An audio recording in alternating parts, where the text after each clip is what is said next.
TPDC ni shirika la maendeleo ya petroli Tanzania, shirika katika maonesho ya kimataifa ya kilimo Anenomde mwaka huu 2026.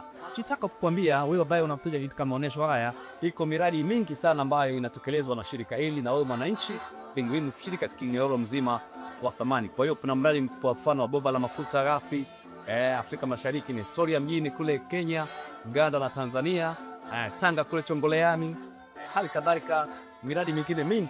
Sasa mimi sio mzungumzaji tu, tunao wenyeji wetu ambao hapa wanashiriki katika maonesho haya ya kimataifa ya kilimo. Niko na mwenyeji wangu hapa. Kwa jina naitwa Hassan Temba, ni mhandisi kutoka shirika maendeleo ya petroli Tanzania.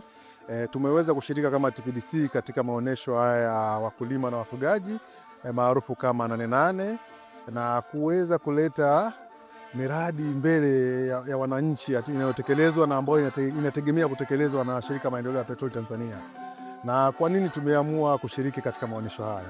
Sisi ni wadau wakubwa katika sekta ya kilimo na mifugo, kwa sababu sekta ya kilimo na mifugo inategemea sana watumiaji wa bidhaa hiyo ya kilimo na mifugo. Sasa sisi TPDC katika mnyororo huo wa uzalishaji upande wa kilimo na mifugo tunachochea kwa kiasi kikubwa sana kupitia bidhaa ya gesi asilia, kwa sababu gesi asilia kwanza imekuwa kichocheo cha uvutiaji katika upande wa uwekezaji wa viwanda nchini Tanzania. Sasa hivi ukienda hata mikoa ya pwani kule kuna viwanda vingi sana vimekuja kwa sababu ya uwepo wa gesi asilia. Sasa kwa nini nimezungumzia viwanda? Kilimo kinategemea viwanda sana. Kama hamna viwanda, kilimo chenu kinaweza kikawa hakina tija. Sasa TPDC ni mdau mkubwa ambaye amevutia sana uwekezaji wa viwanda nchini Tanzania. Sambamba na hicho, bidhaa hii ya kilimo pamoja na mifugo inahitaji usafirishaji, ambao usafirishaji huu unahitaji nishati ambayo inaweza ikatumika katika usafirishaji. TPDC ndio mdau mkubwa ambaye anasimamia bidhaa hii ya nishati ya gesi pamoja na mafuta, kuhakikisha kwamba inaendelea kupatikana kwa wakati wote. Kwa sisi ni wadau wakubwa sana kwa upande wa kilimo na mifugo. Na kwa upande wa bidhaa hii ya gesi asilia hivi sasa imeanza kutumika katika usafirishaji vyombo vya moto.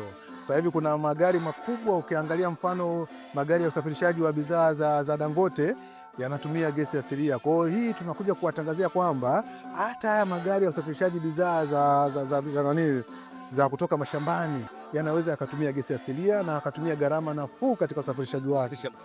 Na sababu na hiyo kuna miradi tofauti tofauti ambayo TPDC inaendelea kuitekeleza.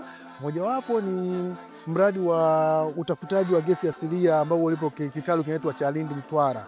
Hii hapa yote ni kuhakikisha kwamba bidhaa hii ya gesi ambayo mkulima anahitaji na mfugaji anahitaji inaendelea kuwepo kwa muda mrefu sana. Kwa tunaendelea kufanya utafiti maeneo mbalimbali. Kuna kitalu cha Yaswembele ambacho tunatafuta mafuta pamoja na gesi asilia. Pia kuna miradi ambayo tunajenga bomba kutoka kwenye visima vipya vilivyopo katika kitalu cha Ruvuma ambacho kinaitwa bomba la Ntoria, ili kuhakikisha kwamba gesi iliyopo katika mzunguko inaongezeka. Hali ya wananchi wa maeneo hayo ambao wameyataja, fursa wanaitazama vipi? Fursa ni kubwa sana kwa sababu kuna ya moja kwa moja na kuna ile inayochangiwa kwa uwepo wa gesi, kwa sababu hivi sasa maeneo hayo yana viwanda, maeneo hayo yana ajira za moja kwa moja na zile ajira shirikishi. Ukienda kwa maeneo ya mkoa wa Mtwara sasa hivi, Mtwara hii ambayo baada ya gesi kupatikana na Mtwara ile ya zamani, mtu anaweza akahisi ni vitu tofauti kabisa. Kwa hiyo hivi sasa tunategemea kwamba kuna mradi sasa kuhakikisha kwamba hii gesi ambayo watu wanaisikia inatumika, watu wa Mtwara wananufaika, watu wa Dar es Salaam, inaendelea kusambaa sehemu mbalimbali. Mwakani tunategemea kuwa na mradi wa kujenga bomba kutoka Dar es Salaam kwenda mpaka Chalinze. Tunahakika kwamba sasa maeneo yote ambayo yatapitiwa na bomba hili la gesi yanaenda kubadilika hivi sasa. Nimeona bango moja la matumizi ya gesi asilia. Ndio. Nishati safi, salama, endelevu. Nishati ya gesi asilia ina matumizi mengi. Kwa mfano tu kwa hapa Tanzania hivi sasa gesi asilia inatumika kuzalishia umeme. Sasa hivi mpaka 40% ya umeme wote unaozalishwa nchini Tanzania unategemea gesi asilia. Ukitoka kwenye mwani wa umeme, viwanda vingi kama nilivyoeleza awali vimekuja kutumia gesi asilia, yani vimevutiwa kwa uwepo wa gesi asilia. Kuna viwanda zaidi ya 56 vimeanzishwa nchini Tanzania na vyote hivi vimekuja kwa sababu ya uwepo wa gesi asilia. Sambamba na hivyo, kuna viwanda vingi vinategemea kuanzishwa mkoa wa wilaya ya Chalinze, mkoa wa Pwani pamoja na Kibaha. Ndio maana tunatengeneza bomba mwakani kupeleka mpaka Chalinze, sababu ya uwepo wa viwanda. Ni mojawapo ya matakwa kwamba gesi inatakiwa ipike kule. Sawa. Lakini kuna matumizi mengine yapo kwenye upande wa kupikia. Sasa hivi kuna nyumba zaidi ya 2500 zimeshaunganishwa na bomba la gesi zinatumia kupikia. Na sasa hivi tuna mradi ambao tunaunganisha nyumba zaidi ya 3000 katika maeneo tofauti tofauti. Mkoa wa Pwani, mkoa ya Kusini kule Mtwara pamoja na Dar es Salaam. Lakini gesi asilia pia inatumika kwenye vyombo vya moto. Hivi sasa kwa mkoa wa Dar es Salaam kuna zaidi ya vituo 15 vinatoa huduma ya gesi katika matumizi ya vyombo vya moto. Na mwaka huu tunategemea kupeleka vituo vya gesi kwa matumizi ya vyombo vya moto mkoa wa Morogoro na hapa Dodoma. Kwa sisi kuwepo hapa tunatangaza vitu vingi kwamba kuna kituo cha kutumia gesi kwenye vyombo vya moto kinakuja hapa Dodoma na vitakuwa viwili. Eneo hili la 88 utakuwa na kituo na pale mjini pale eneo la Chakonchako utakuwa na kituo. Labda sasa twende kwa wale wananchi ndio wanaokuja sasa katika banda lenu hili, mwitikio wao ukoje, vipaumbele vyao? Tunaelimisha vitu vingi. Cha kwanza watu wanaweza kuelewa kwamba kuna uwepo wa gesi nchini Tanzania, lakini cha pili wanapata elimu kwamba kuna utofauti wa gesi wanayoitumia kwenye mitungi yao nyumbani na hii gesi asilia wanayosikia kwamba ipo nchini, kwa sababu watu wengi wana malalamiko kwamba kwa nini gesi tunayo nchini lakini inapanda bei.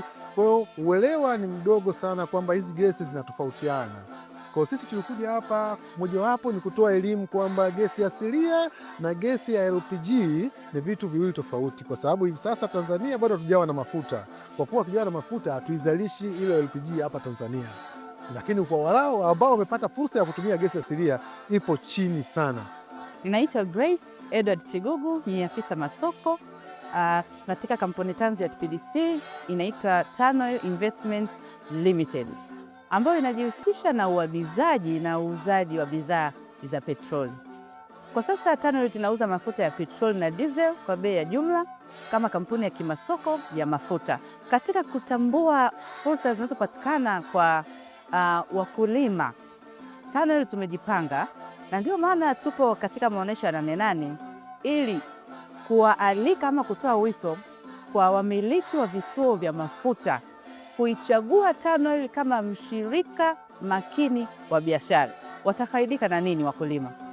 Watafaidika kwa sababu TANOIL ni kampuni tanzu ya TPDC na hivyo inamilikiwa na serikali kwa 100%, kuifanya kuwa kampuni inayozingatia maadili, utoaji huduma ulio bora, lakini na kuhakikisha kwamba huduma inapatikana kwa wakati.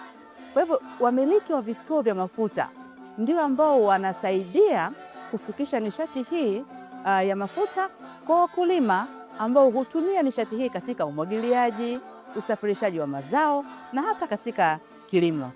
Kwa hivyo ninatoa wito kwa wamiliki wa vituo vya mafuta ili tuweze kutekeleza dira 2050 kuhakikisha kwamba kilimo ambao ni uti wa mgongo wa taifa washirikiane na TANOIL kama mshirika makini wa biashara katika nishati hii ya mafuta. Asanteni sana.